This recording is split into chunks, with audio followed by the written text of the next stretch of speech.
Hello everyone, this is Dr. Supriya Sonalika, Department of Political Science, YSNM College. Dear students, very good morning to all of you.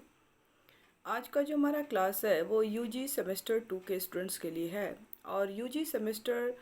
2 के course का जो paper 3 है, national movement and constitutional development,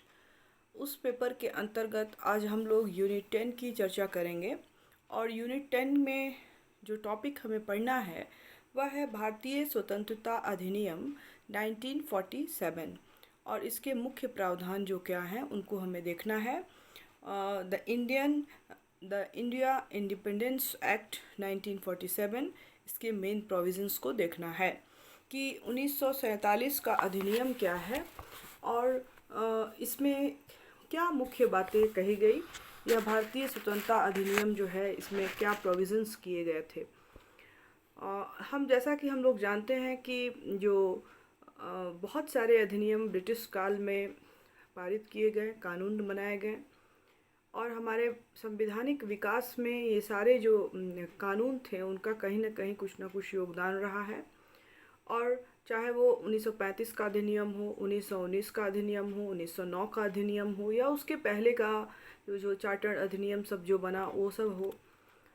तो हर अधिनियम से जो है में से कुछ न कुछ बातें जो थी इम्पोर्टेंट, जो हमारे संविधान में जब हमारा देश आज़ाद हुआ तो हमने उसको एडॉप्ट किया है। जो हमारी ये जो भारत की जो परतंत्रता थी उसके संवैधानिक विकास का अगर हम अंतिम चरण जो था वो एक तरह से अगर हम कहें तो यह भारतीय स्वतंत्रता अधिनियम 1947 के रूप में सामने आया था। और क्योंकि इसके बाद भारत को आज़ाद कर दिया गया था और भारत एक स्वतंत्र राष्ट्र बन गया था, तो अंग्रेज़ों के द्वारा, ब्रिटिशर्स के द्वारा यह अंतिम अधिनियम जो है वो पारित किया गया था भारत के लिए, और जिसको हम लोग भारतीय स्वतंत्रता अधिनियम 1947 कहते हैं। और जो भारतीय स्वतंत्रता अधिनियम 1947 है वो माउंटबेटन योजना पर आधारित है। और इस संदर्भ में जो है हमें यह भी जानना आवश्यक है कि माउंटबेटन योजना क्या थी या माउंटबेटन कौन थे। तो माउंटबेटन योजना क्या थी, तो माउंटबेटन जो यहाँ के वायसराय थे और इन्होंने अंतिम वायसराय आप कह सकते हैं कि थे। और माउंटबेटन ने 23 मार्च 1947 को भारत के वायसराय का पद जो है पर अपना कार्यभार जो है संभाला और काफ़ी उत्साह के साथ उन्होंने जो है अपने कार्य करने शुरू कर दिए। और उसके बाद जब वो भारत आए तो सर्वप्रथम वो गांधी जी से मिले और उसके बाद अन्य जो बड़े लीडर्स थे उस समय उनसे भी बातचीत की और वे इस निष्कर्ष पे पहुँचे कि जो परिस्थितियां हैं भारत में, भारत की जो समस्या है उस समय की तत्कालीन जो समस्या थी, सांप्रदाय के नाम पर, जाति के नाम पर जो 1919 के कानून के अंतर्गत जो सांप्रदायिक निर्वाचन चुनाव जो बनाया गया था और उसका जो स्वरूप था आया, जो इसमें धीरे धीरे जो है एक अलग मतलब अलगाव, जो भारत की एकता थी, अखंडता थी, उसको उस पर प्रहार किया गया था और एक तरह से फूट डालो शासन करो की जो नीति थी उसको अपनाया गया था। और उसके तहत जो है हिंदू और मुसलमानों के लिए जो पृथक निर्वाचन क्षेत्र बनाए गए थे और उनको दिया गया था अलग अलग क्षेत्र। तो उस आधार पे जो सांप्रदायिकता के आधार पर या नाम पर जो उस समय मतभेद था दोनों यहाँ के लीडर्स में, तो उन सभी स्थितियों परिस्थितियों को जानने के बाद वह इस निष्कर्ष पर पहुँचे कि वर्तमान परिस्थितियों में भारतीय समस्या का एकमात्र हल यही है कि दो राज्य बनाए जाएं, एक भारत और एक पाकिस्तान। मतलब एक मुस्लिम्स के लिए अलग जो है कंट्री का निर्माण किया जाए, पाकिस्तान का निर्माण किया जाए। और कांग्रेस ने भी इन परिस्थितियों के दबाव में भारतीय समस्या के इस दुखद हल को, विभाजन जो था उस दुखद हल को स्वीकार किया और समस्त स्थिति का अध्ययन कर तथा दोनों प्रमुख राजनीतिक दल जो थे, मोहम्मद जिन्ना और गांधी जी के जो विचार थे, इन दोनों राजनीतिक दलों के दृष्टिकोण को समझकर लॉर्ड माउंटबेटन 18 मई 1947 को ब्रिटिश मंत्रिमंडल से परामर्श करने के उद्देश्य से लंदन गए और फिर वो ब्रिटिश मंत्रिमंडल से परामर्श करने के उपरांत जो लॉर्ड माउंटबेटन थे वो भारत आए और उन्होंने 3 जून 1947 को एक योजना प्रस्तावित की और उसे ही हम लोग जो है माउंटबेटन योजना के नाम से जानते हैं, जिसको इंग्लिश में माउंटबेटन प्लान हम लोग कहते हैं। और इस योजना के अंतर्गत कुछ बातों को समाहित किया गया था, कुछ बातें रखी गई थी जो भारत की जो उस समय की तात्कालिक समस्या थी यहाँ की, उस समस्याओं को भी ध्यान में रखते हुए तो इसमें जो पहली योजना रखी गई थी उसमें कहा गया था कि ब्रिटिश सरकार जो है कि यह इच्छा है कि वह भारत का शासन शीघ्र ही ऐसी सरकार को सौंप दे जिसका निर्माण जो है जनता की इच्छा के अनुसार हुआ हो। यानी कि लोकतांत्रिक पद्धति से जो है भारत को एक स्वतंत्र करने की बात की गई और वहाँ एक लोकतांत्रिक सरकार की स्थापना की बात को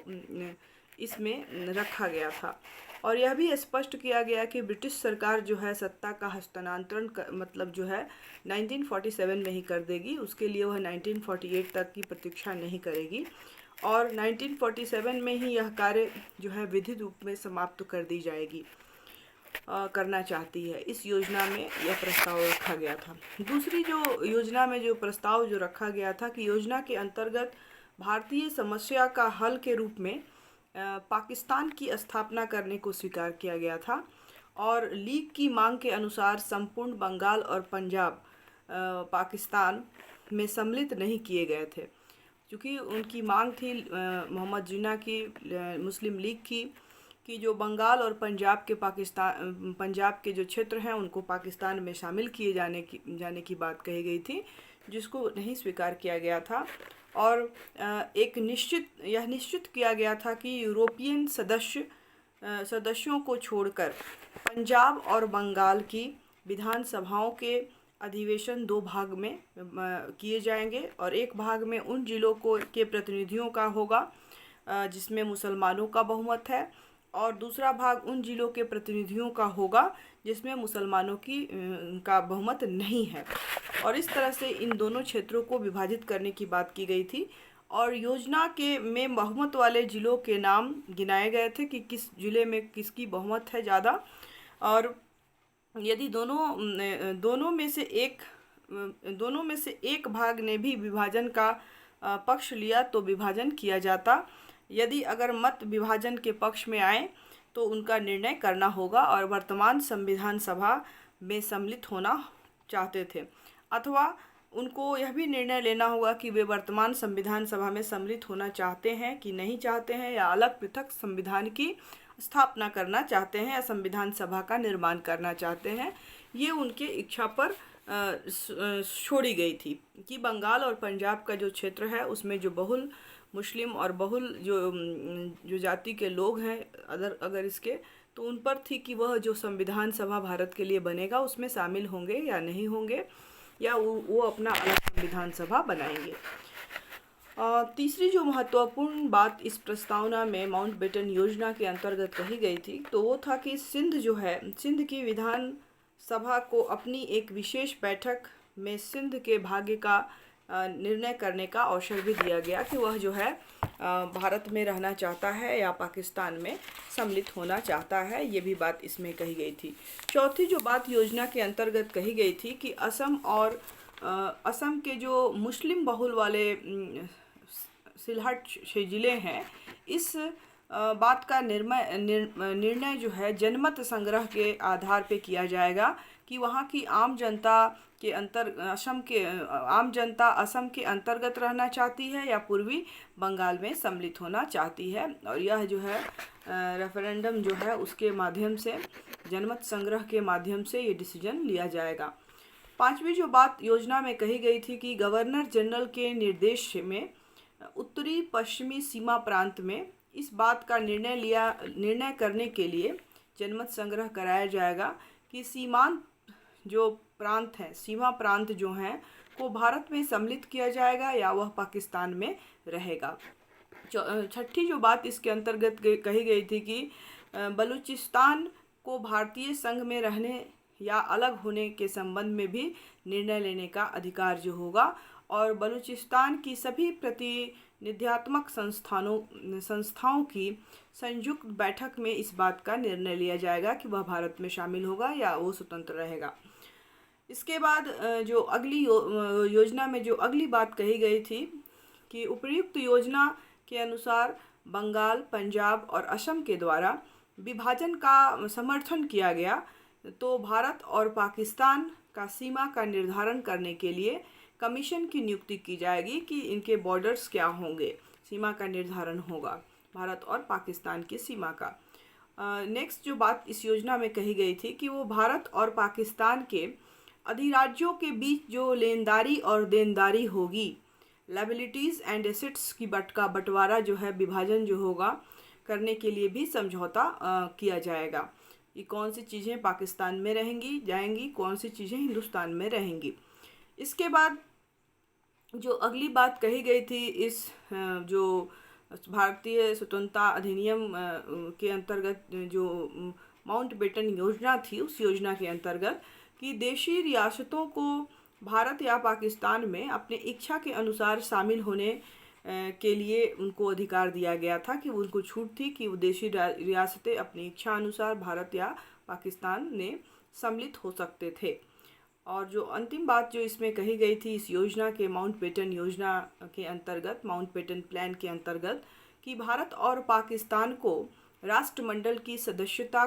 के त्याग का भी अधिकार होगा। तो ये बातें भी जो है इसके योजना के अंतर्गत कही गई थी। अब था कि योजना का क्रियान्वयन कैसे होगा। तो लीग तथा कांग्रेस द्वारा इस योजना को स्वीकार किए जाने के बाद लॉर्ड माउंटबेटन ने इसे तुरंत क्रियान्वित कर दिया, जो बातें इस योजना में कही गई थी, और पश्चिमी पंजाब और पूर्वी बंगाल के पाकिस्तान में रहने का जो है वो निर्णय लिया। पश्चिमी पंजाब और पूर्वी बंगाल जो है ने पाकिस्तान में रहने का निर्णय किया, और उत्तर पश्चिमी सीमा प्रांत सिंधु, बलूचिस्तान और असम के सिलहटे जो ज़िले थे ने भी यह निर्णय किया कि वो पाकिस्तान में रहेंगे। और इन निश्चयों के फलस्वरूप 15 अगस्त 1947 को भारत तथा पाकिस्तान के रूप में दो स्वतंत्र राज्यों का प्रादुर्भाव हुआ। तो इस तरह से जो है माउंटबेटन योजना के अंतर्गत ये सब जो है प्लान रखे गए थे, ये योजना बनाई गई थी। और इसी योजना के बाद फिर जो है जो उसको इन सब बातों को अधिनियम बनाकर कानून बनाया गया संसद ब्रिटेन की पार्लियामेंट में, और उसको जो है भारतीय स्वतंत्रता अधिनियम 1947 के नाम से हम लोग जानते हैं, द इंडिया इंडिपेंडेंस एक्ट 1947। अब है कि ब्रिटिश पार्लियामेंट में 4 जुलाई 1947 को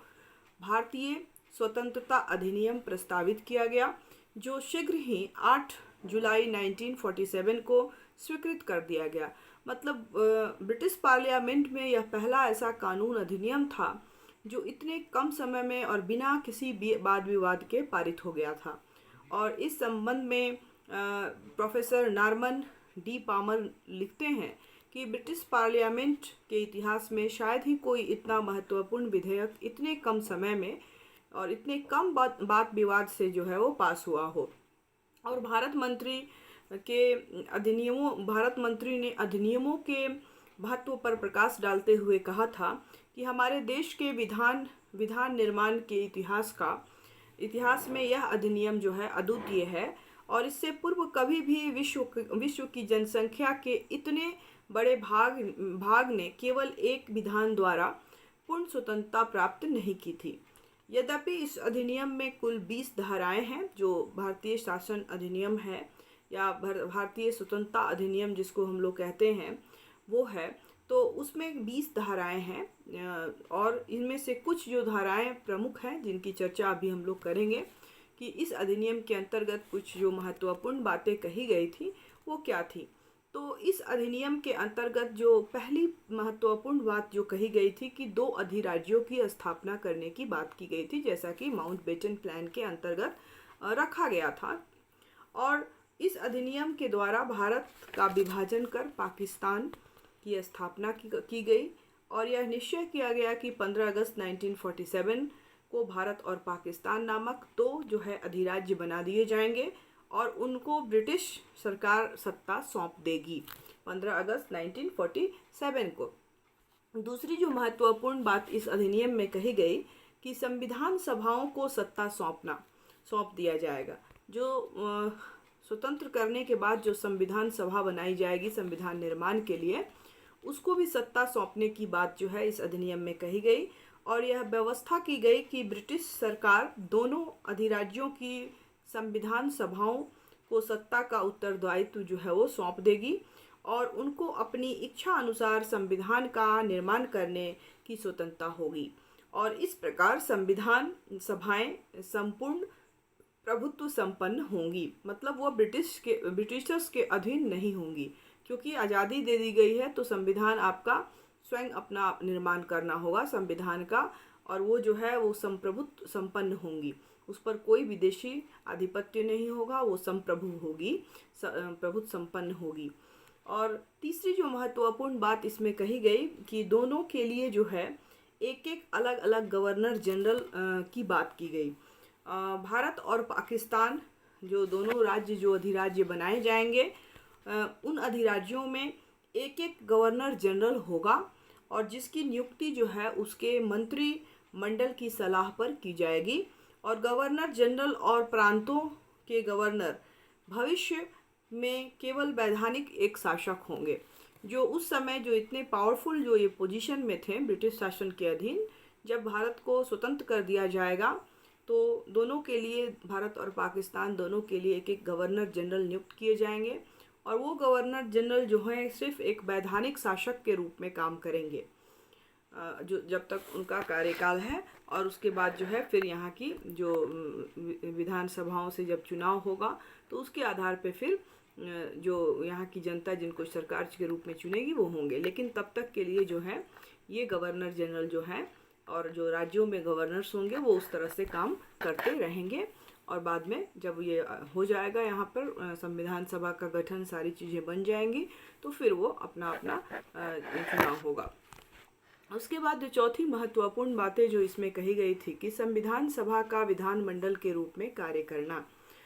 जिस समय तक संविधान सभाएं संविधान का निर्माण नहीं कर लेती हैं तब तक के लिए उस समय के विधानमंडल के रूप में वो जो संविधान सभा है वो काम करती रहेगी और उनकी विधायनी शक्ति पर किसी प्रकार का कोई नियंत्रण नहीं होगा। और 15 अगस्त 1947 को के उपरांत ब्रिटिश संसद द्वारा पारित कोई भी अधिनियम इन अधिराज्यों पर उनके विधानमंडलों में स्वीकृति के बाद ही जो है वो लागू होंगे या बिना स्वीकृत किए हुए लागू नहीं होंगे। तो ये बातें भी इसमें कही गई। तो जो संविधान सभा था उसको पावर दे दिया गया कि जो 47 के बाद 15 अगस्त 1947 के बाद ब्रिटिश कानून को जो डायरेक्ट जो पहले ब्रिटेन के संसद से बनकर कानून यहाँ लागू होते थे, अब वो प्रक्रिया नहीं होगी बल्कि उसे यहाँ के विधानसभाओं में भी उसको पारित करना होगा तभी वो लागू होगी। इस तरह की व्यवस्था इसमें की गई। पांचवी जो महत्वपूर्ण बात कही गई थी वो था कि प्रांतीय विधानमंडल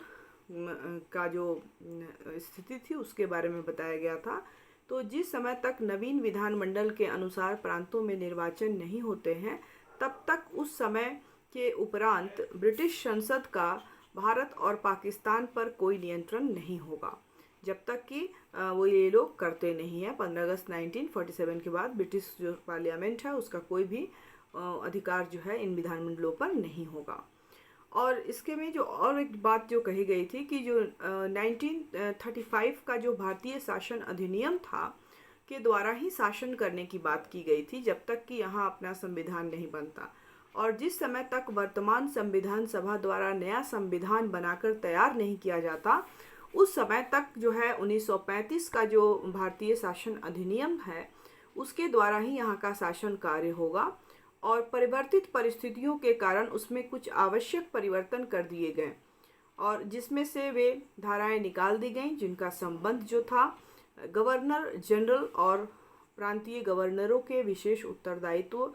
से था और भारत मंत्री के शासन संबंधी नियंत्रण और केंद्रीय क्षेत्र के में कुछ विषयों को सुरक्षित रखने और व्यवस्थापन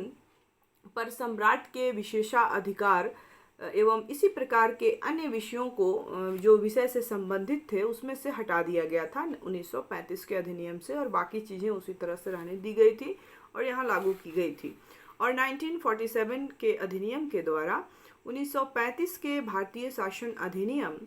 को इस प्रकार संशोधित किया गया था कि अंतरिम काल में इन दोनों राज्यों का शासन प्रजातांत्रिक पद्धति के आधार पर किया जा सके। तो कुछ जो क्लॉज थे उसमें से उसको हटाया गया था, बाकी सारी चीज़ें वहीं रहने दी गई थी। और यह कहा गया था कि जब तक हमारा संविधान निर्माण नहीं हो जाता इन दोनों राज्यों का, तब तक उसी अधिनियम के तहत भारत में शासन व्यवस्था चलेगी। सिर्फ जो गवर्नर जनरल के कुछ स्पेशल राइट्स थे और जो स्टेट के गवर्नर्स थे और जो भारत मंत्री थे उनके जो कुछ उत्तराधिकार और विशेष अधिकार थे उनको कम कर दिया गया था, समाप्त कर दिया गया था। बाकी जस की तस सारी चीज़ें थी और उसी आधार पे भारत का शासन करने की बात की गई थी। इसके बाद जो और एक महत्वपूर्ण बात जो इसमें की गई थी कि देशी रियासतों पर जो सर्वोपरिता का अंत कर दिया गया था। जहाँ तक देशी रियासतों का प्रश्न है उस पर भी ब्रिटेन की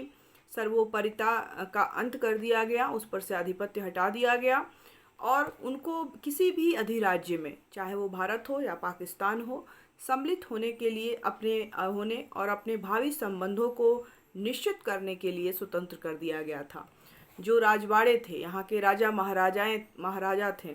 जो लोग देशी रियासतें थीं, तो उनको भी जो है अधिकार से अपने मुक्त कर दिया गया था ब्रिटिश गवर्नमेंट के द्वारा।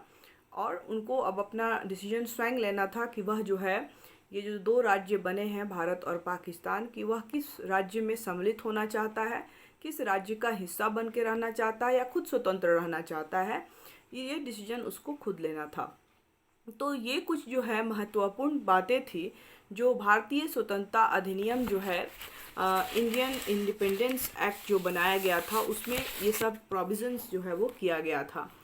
इसके बाद 1947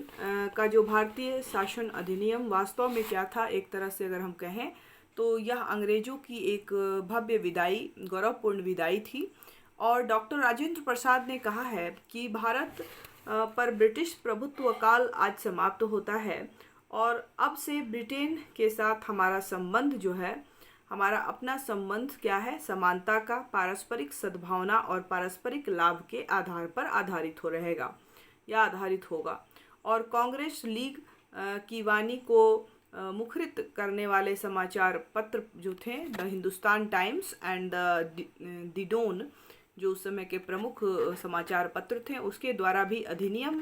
को ब्रिटिश शासन का एक गौरवपूर्ण कार्य बतलाया गया था। और इस तरह से 15 अगस्त 1947 को भारतीय स्वतंत्रता अधिनियम के अनुसार भारतीय महाद्वीप पर ब्रिटिश शासन का अंत हो गया और भारत और पाकिस्तान दो स्वतंत्र अधिराज्य जो हैं अस्तित्व में आए। कांग्रेस चाहती थी कि दोनों अधिराज्यों के गवर्नर जनरल एक ही रहें ताकि संक्रमण काल में की समाप्ति जो है निश्चित एक शांतिमय ढंग से हो सके। लेकिन पाकिस्तान के द्वारा इस प्रकार के प्रस्ताव को स्वीकार नहीं किए जाने के कारण भारत के गवर्नर जो थे वो गवर्नर जो लॉर्ड माउंटबेटन ही रहे, लेकिन पाकिस्तान के गवर्नर जनरल जो है मोहम्मद जिन्ना को बनाया गया था। तो इस तरह से इस अधिनियम के द्वारा जो है दो नए अधिराज्यों की स्थापना की गई और ब्रिटिश शासन जो था वो उस पर से हटाया गया और उसको स्वतंत्र कर दी गई। तो ये कुछ महत्वपूर्ण जो बातें थी वो आपके 1947 का जो भारतीय स्वतंत्रता अधिनियम है उसके अंतर्गत की गई थी। आई होप आपको समझ में आया हो। हम लोग इस चैप्टर में हमने देखा कि जो 1935 के अधिनियम के बाद ये अंतिम अधिनियम था जो ब्रिटिश संसद के द्वारा भारत के लिए बनाया गया था। और इसको बनाने में जो थी पृष्ठभूमि, तो जैसा कि आप सभी जानते हैं पहले से ही तैयार थी। कांग्रेस की स्थापना, फिर उदारवाद, उग्रवाद, क्रांतिकारी युग, गांधी युग और कितने सारे जो है आंदोलन जो है वो किए जा रहे थे। और इन सभी के बीच तरह तरह के नियम कानून रूल रेगुलेशंस जो है ब्रिटिश गवर्नमेंट के द्वारा बनाए जा रहे थे यहाँ की शासन व्यवस्था को संभालने के लिए, रखने के लिए। और इन सभी अधिनियम और जितने भी एक्ट थे उन सभी का योगदान भारतीय संविधान के निर्माण में या भारत के संवैधानिक विकास में इन सभी का महत्वपूर्ण स्थान रहा। और उसके बाद हमने 1909 का कानून देखा, जो 1909 में जो कानून बनाया गया था। उसके बाद 1909 के कानून में जो मार्ले मिंटो सुधार जो था वो हमने देखा। फिर मॉन्टेग्यू चेस्टफोर्ड सुधार अधिनियम जो था 1919 में आया गया था, जिसमें सांप्रदायिक आधार पर जो है सीटों का बंटवारा किया गया, जाति आधार पे, धर्म के आधार पे। और उसके बाद भारतीय शासन अधिनियम 1935 का अधिनियम आया, जिसमें द्वैध शासन व्यवस्था और को प्रांतीय स्वायत्तता दी गई और प्रांतों से द्वैध शासन को हटाकर केंद्र में शिफ्ट किया गया। और उसके बाद आया 1947 का अधिनियम, जो आप कहें तो भारतीय शासन के ब्रिटिश शासन शासन के द्वारा अंतिम जो अधिनियम बनाया गया भारत के लिए। और इसको बनाने में जो यहाँ के अंतिम जो वायसराय थे लॉर्ड माउंटबेटन, उनका काफ़ी योगदान रहा। तो उन्होंने जब यहाँ ज्वाइन किया, इंडिया आए 23 मार्च 1947 को, तो यहाँ की परिस्थितियों को देखा, यहाँ के जो लीडर्स थे गांधी जी से मिले, और भी जो बड़े लीडर्स थे उनसे यहाँ मिले, बातचीत की, यहाँ की समस्याओं को के बारे में सोचा समझा। और उसकी चर्चा जो है वो ब्रिटिश पार्लियामेंट में, मंत्रिमंडल में उसकी चर्चा की। और ये निष्कर्ष निकाला गया कि भारत को आज़ाद कर देना चाहिए। लेकिन यहाँ पे जो कुछ समस्याएं थी उसके समाधान के लिए भारत के एक भाग और बनाने का निर्णय लिया गया, जो पाकिस्तान के रूप में हमारे सामने आया। यहाँ के लीडर्स, कांग्रेस नहीं चाहती थी कि ये विभाजन हो, लेकिन चूँकि कोई भी पक्ष मानने को तैयार नहीं था और ऐसी परिस्थितियाँ थी, ऐसे हालात में अगर एक बनाया जाता तो बहुत सारे खून खराबे हो सकते थे, बहुत सारी प्रॉब्लम्स हो सकती थी। तो इन सभी को ध्यान में रखते हुए जो है, और एक तरह से कहें तो भारत जो ब्रिटिशर्स की जो नीति थी, फूट डालो शोषण करो की शासन करो की नीति, तो वो एक तरह से परिलक्षित हो गई या परिपूर्ण हो गई, और भारत का जो है विभाजन पाकिस्तान के रूप में हो गया। और इस तरह से इसमें कुछ कुछ जो प्रोविज़न्स बताए गए, दो राज्यों का निर्माण करने की, या संविधान सभाओं के गठन की, या अलग अलग गवर्नर जनरल की, बहुत सारी, जो जब तक संविधान हमारा बनके रेडी नहीं होता है तब तक के लिए जो पुराने जो नियम थे, अधिनियम थे, उसके आधार पर ही शासन व्यवस्थाएं को कायम रखा गया। सिर्फ गवर्नर जनरल, गवर्नर और जो यहाँ के भारत मंत्री हुआ करते थे, उनके कुछ शक्तियों में कमी की गई थी, बाकी सब वही था। और इस तरह से 15 अगस्त 1947 को भारतीय स्वतंत्रता अधिनियम जो है लागू हुआ, और जो ब्रिटिश सत्ता थी, शासन था, वो भारत से